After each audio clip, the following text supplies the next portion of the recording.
What's going on, everyone? Juicebags here, and welcome back to some Dungeon Defenders 2. As a lot of you know, the last dev stream before the update was this morning over on Twitch, and we've got the full details now on what's to come. There's still going to be a few surprises for us come next week, however, we know the bulk of what's coming in the Isle of Dread update, releasing next week on PS4, Tuesday, September 25th, and then on Xbox and PC on Wednesday, September 26th. So first off, we know that the war table is changing. The war table is going to have a map overview that's going to show the entire world, and Trendy promises that this map will be growing as more maps and more content will be coming into the future. Now, we also know that Onslaught is having some major changes to it, as it is now going to one map floors. So no matter what floor you're on, you've only got one map to beat to get yourself to the next floor. I personally am really excited about this addition, and I can't wait to start grinding out some Onslaught. Now, with the map quantity changing on Onslaught floors, then of course the floor scaling is changing. So the maps are going to get difficult. The floors are going to get more difficult more quickly as you go up through the system. Now, we knew that we had another map, and we knew that we had at least two coming, just from how Trendy has worded things. However, we did get a full reveal of the second new map to come in the Isle of Dread update. Now, this map is also going to have an incursion version with its new boss, Captain Dreadbones, as far as I can tell is his proper name. So this map is actually a redo of the Endless Spires map from DD1, so we got a little bit more Dungeon Defenders 1 flavor making its way into DD2, and I just can't wait to play this map. That includes, besides having the new boss on Incursion, also new enemies, and, as Trendy has teased, there is some secrets on this new map. Now, there's big changes coming to Ancient Power as well. With the changes to Onslaught floors, of course, how you use Ancient Power will be changing.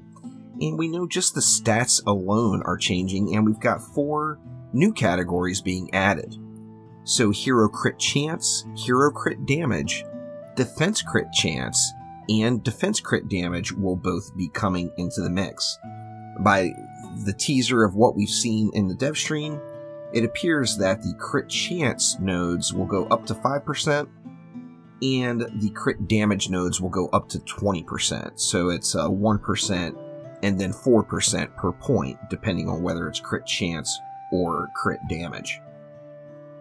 Now, with the changes to Ancient Power, there's going to be the addition of minimum floor increases, meaning just like right now, you can go through and raise your minimum ascension, you're going to be able to increase the minimum floor that you start at when you do an Ancient Power reset.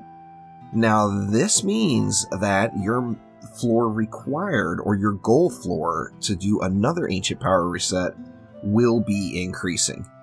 It looked like, just from the teasers we got, it's going to be about 30 floors, so if you get your minimum floor up to floor 50, you're not going to be able to reset Ancient Power again until floor 80. And Lalta mentioned that he thought it was about 30 AP resets before you get yourself to the maximum number, whatever that is. Now, of course, with new maps means we get new items and even more exciting new mods. Now, first off, let's take a look at the new items. There are pirate-themed items that are going to drop on the pirate maps or will be available for purchase in the Emporium. Just like the Protean Shift weapons, the weapons that are purchased in the Emporium will have a special death animation. Now, if you choose to farm this particular weapon from the maps instead, it will not have the death animation. That's going to be special to the purchased items only. However, the weapons that you go and you farm on the maps will have the special new pirate mods. There's 10 pirate mods. We got a quick look at 3 of the different mods, and it looks like some really, really nice additions. I can't wait to get this going on my EV2 and get some more crowd control, slow, and poison going. That's just absolutely amazing.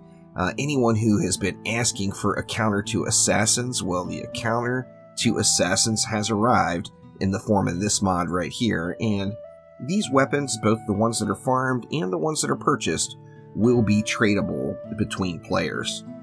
As I mentioned, there's 10 new mods coming. We just got a sneak peek at the 3, however, anxious to see the next 7 for certain. Now, we're also going to have the ability to re-roll our primary stats on items, meaning weapons, armor, and relics. You will be able to re-roll your primary stat. Now, there will be a crafting material required to re-roll this, and it will drop on the 2 new maps. The 2 pirate maps will have the special reagent required to re-roll our primary stats.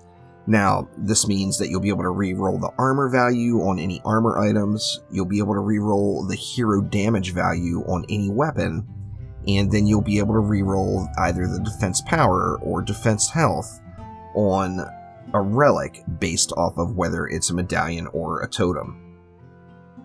Now, there's going to be lots of new cosmetics coming to the game and new cosmetic rewards, so it's going to be worth saving up those defender packs until next week and opening them all up then to have a chance at getting this new stuff. It will be in defender packs, and there's going to be some new skins coming to the game.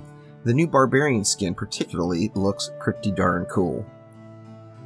Now, we all knew that there was going to be changes to bees incoming. We didn't know what that was. We do know now. Bees will be changing, actually not drastically.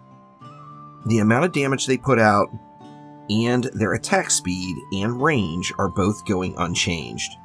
Currently, how your bees work is, in corrupt form, of course, you get 3 bees per hive. As many bees as you have hives available can attack a single target.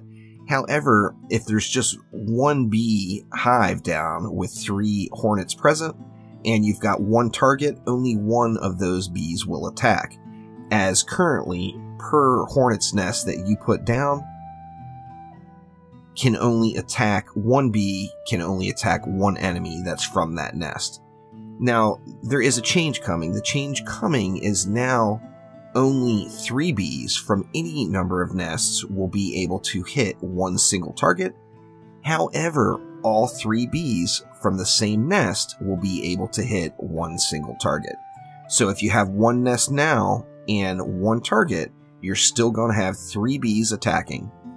This means that if you're a big Dryad fan, and say you are the type of player that went with, say, 3 bees and 1 slime per lane, you will see 0 difference from prior to this update.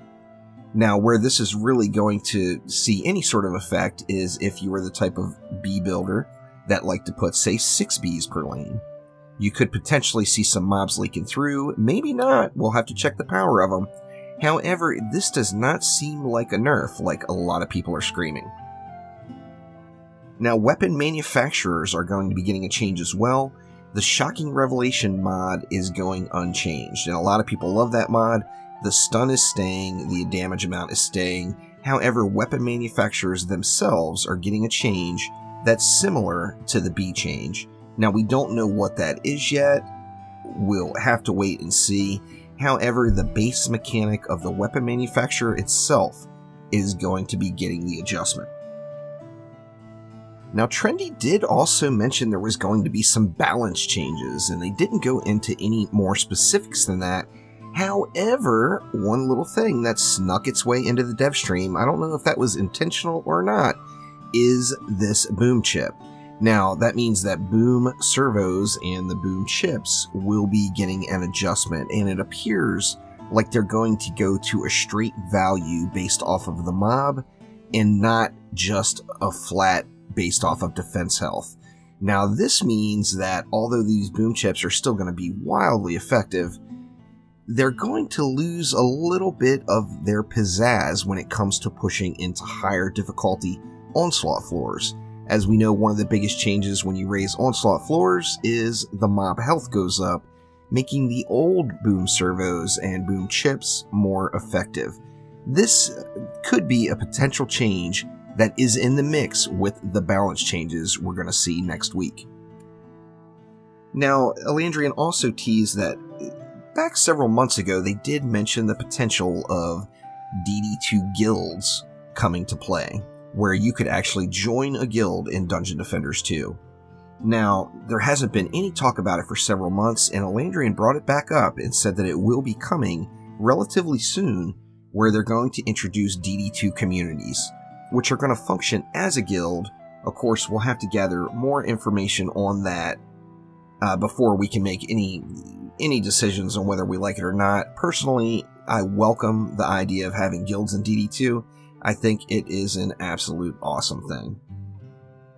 Now, once again, this update releases Tuesday, September 25th, pardon me, on PS4, and then Wednesday, September 26th on the Xbox and the PC. So hopefully this gets everyone up to speed on what's coming in Dungeon Defenders 2. There will be a link down in the description to this last dev stream. That way you can go over and check it all out for yourself. So thank you all once again. Click that like button, please subscribe to the channel.